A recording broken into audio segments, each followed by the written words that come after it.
Story time with Nissy.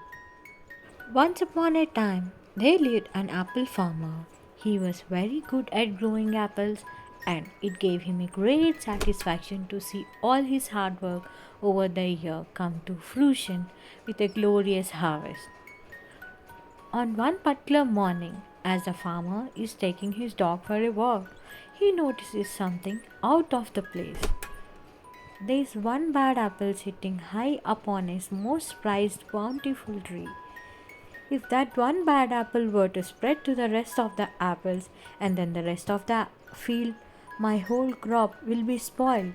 He says to himself, I must do something. But what? He felt. He goes to the tractor shed to fetch a long pole. That way I can poke it out the tree and stop the problem, he says to himself. Try as he might, the long pole just isn't quite long enough, and in an attempt to get that one bad apple, a few good ones are all knocked to the floor. It's once again back to the shed, this time for a catapult. That way I can shoot the bad apple off its branch and my problem will be solved, he says to himself.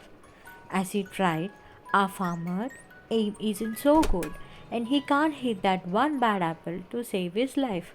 In all the badly aimed and missed attempts, a few good apples are also knocked to the floor.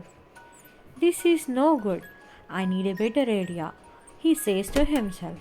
He once again back to the tractor shed.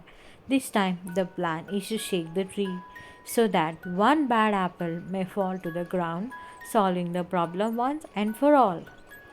But no matter how hard the farmer shakes the tree, that one bad apple just won't budge.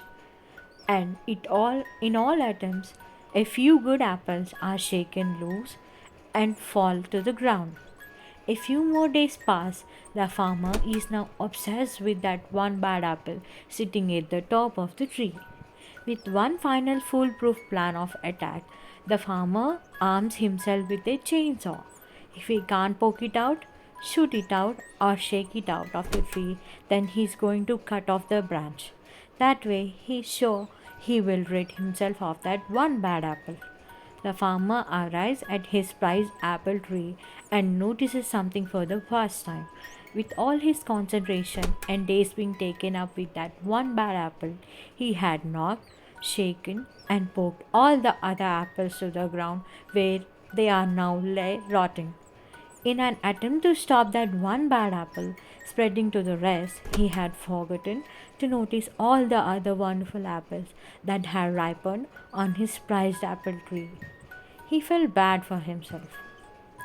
The moral of this spiritual story, one bad apple, is sometimes we spend too much time, effort, and looking at that one bad apple in our lives. We forgot to do is remember all the other wonderful apples we already have sitting in our apple tree. Take time today to focus not on that one bad apple, but the many ripe and wonderful apples you already have in your life. Thank you. Bye.